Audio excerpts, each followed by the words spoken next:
This is my 1979 Camaro, and this is me leaving my high school. Let's explain how we got here.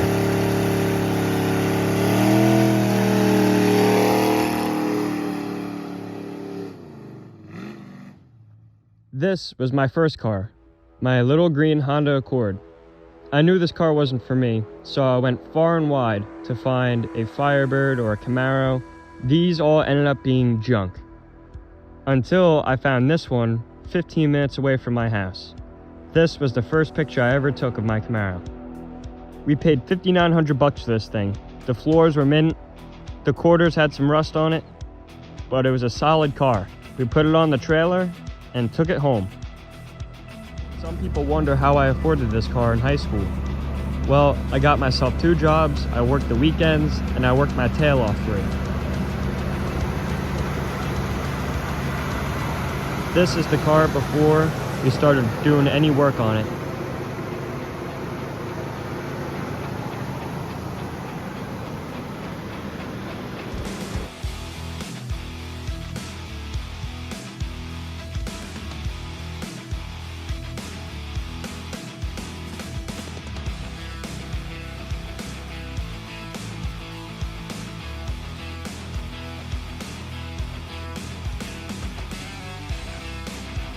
I first started out by cleaning out the trunk.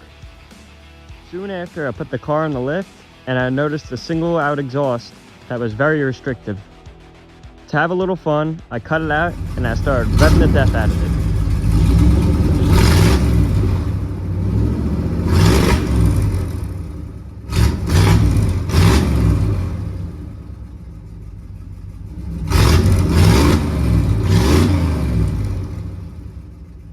Next, we pulled out the 60/350 from the corner. We dropped the oil pan to retrieve a broken off dipstick. We're greeted by an oil windage tray to keep the oil off the crank. We took it off to inspect everything. Everything looks good. This block is also a 4-bolt main. This engine has an Eagle crank, H-beam rods, and hyper-eutectic pistons. The camshaft in this motor is a Magnum 280H. It has 480 lift. After buttoning up the motor, we cleaned it off very good, put a fresh new coat of paint on it, Chevy orange. Before taking the car apart, we decided to have a little fun with it one last time.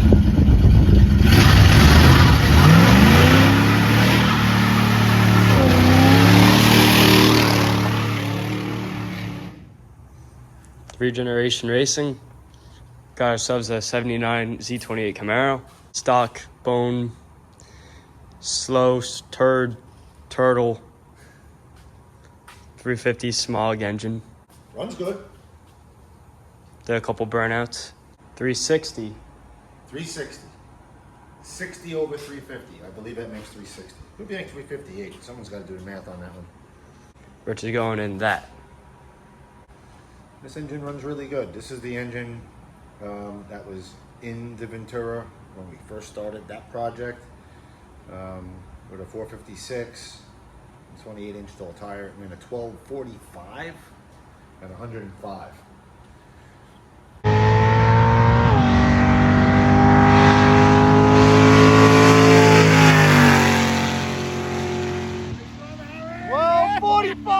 Don't think it's going to go that fast in this, especially with a 342 gear ratio. But we have a built street strip turbo 350 with a select performance 2800 RPM stall converter. Should run really good. You know, this motor made like decent power for what it is. As a matter of fact, it made really good power for what it is. It has GM 041X heads on it. As far as I know, that's the best 194 intake valve head that Chevy ever made. I think it's going to be a really good setup for what this car is going to be. We're not going to gut it. We're not going to do anything. We're going to take this engine out, clean it all up, clean up the engine bay, put that engine in, and you know, have some fun. We started off by taking off the hood and then taking out everything that was in our way from taking out this engine. We connected it to the hoist and yanked it out, along with the transmission. After that, we took the car outside and gave it a good wash to degrease everything. After washing and degreasing the whole car, we taped it up to be painted.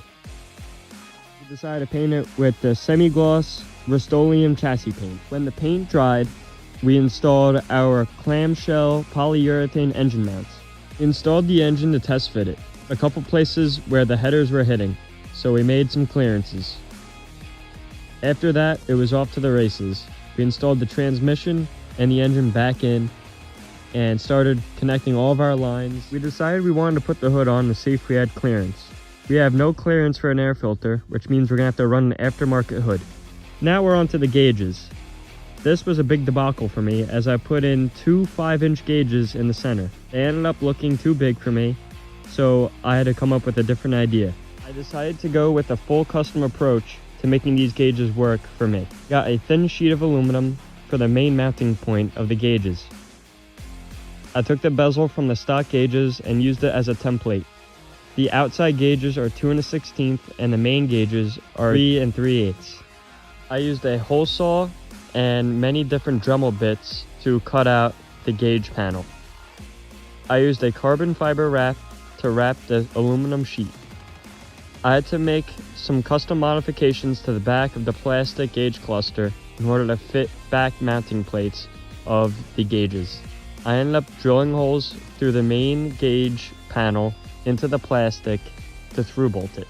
The side gauges are ES series Autometer red backlit gauges. The two center gauges are Autometer Sport Comp gauges. To complement the new gauges, I decided to buy a black new dash pad. We decided to go with a different rear end that we had laying around. This has a 342 gear ratio and is a posi rear end. We just got the headers ceramic coated, so now we're gonna cure them. This is the first time starting the motor in the car.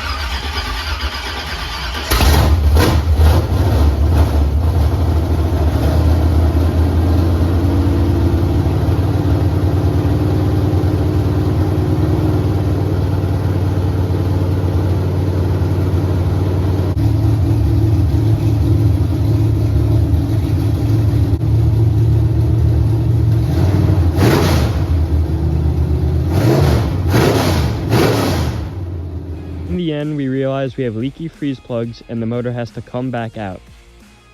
After getting the motor back in the car, we can start working on a custom exhaust. This exhaust is a 3-inch X-pipe with 40 series Flowmaster mufflers. This exhaust ends at the back axle with dumps.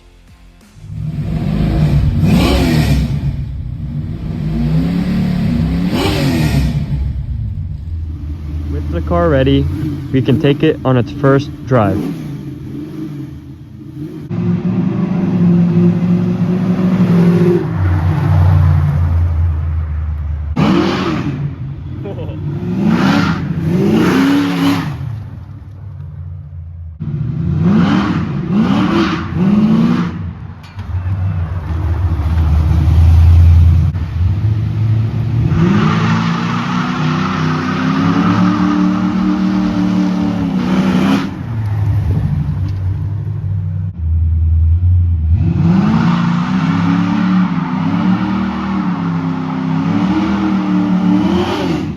With getting these sticky tires on, we can actually see how fast the car is.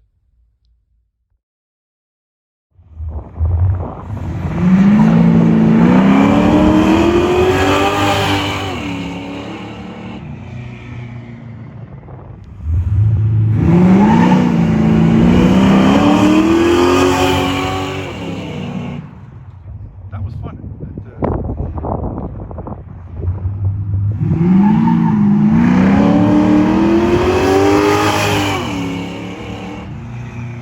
It's fast.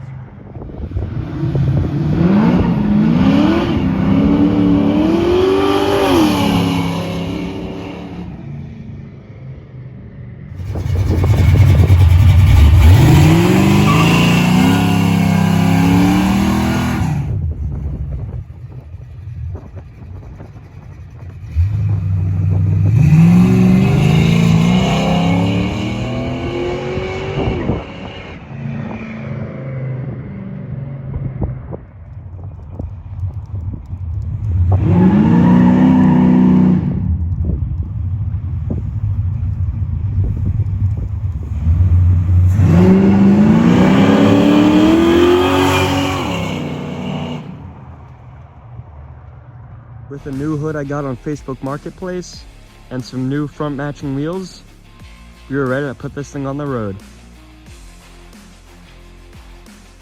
This was my friend following me on my way to school for the first time with it, and it got a lot of attention.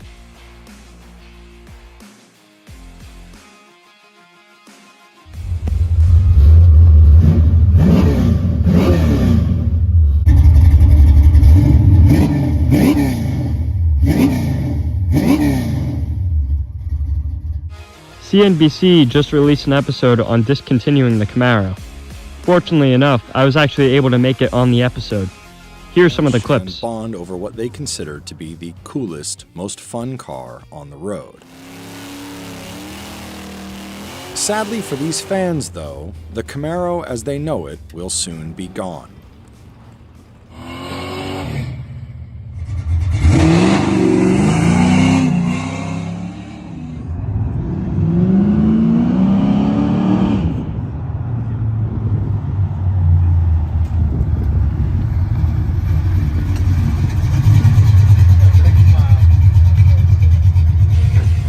I knew for my last day of high school I had to go out with a bang, so I took the exhaust off my car and ran open headers.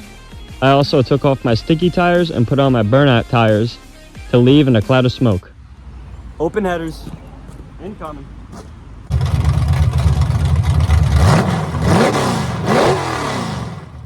Hey, look who's in my mirror. Got a Mustang we gotta get.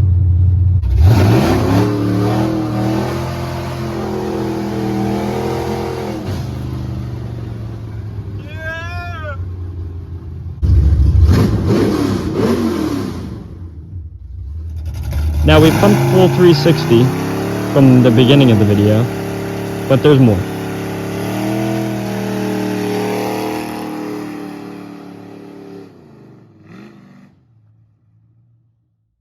And of course I had to take my date to prom in this car. Beautiful date, Samantha.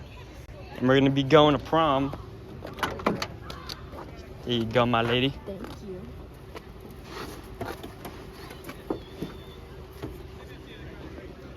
Step on it a little bit. If there's any more people to record.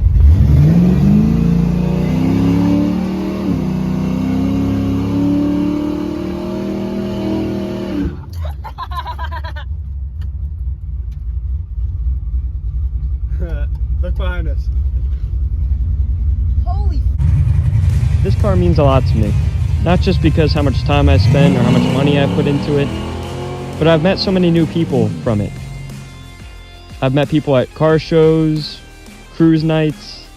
The list really does go on and on. Even at supermarkets, gas stations, the car gets so much attention. I do have very big plans for this car. I plan on making it safer by doing 4-wheel disc brakes, plan on putting a roll bar in it, stronger drive shaft, frame connectors, and when the time comes, more power. I just wanted to give a special thanks to my father, my grandfather, my good friend Mike for making all this possible. Without them, I wouldn't have had this car. So that's been the build, and that's what's been going on with this car for the past 10 months. And I can't wait for the future with this car, for the channel, and I'm glad you guys love this car.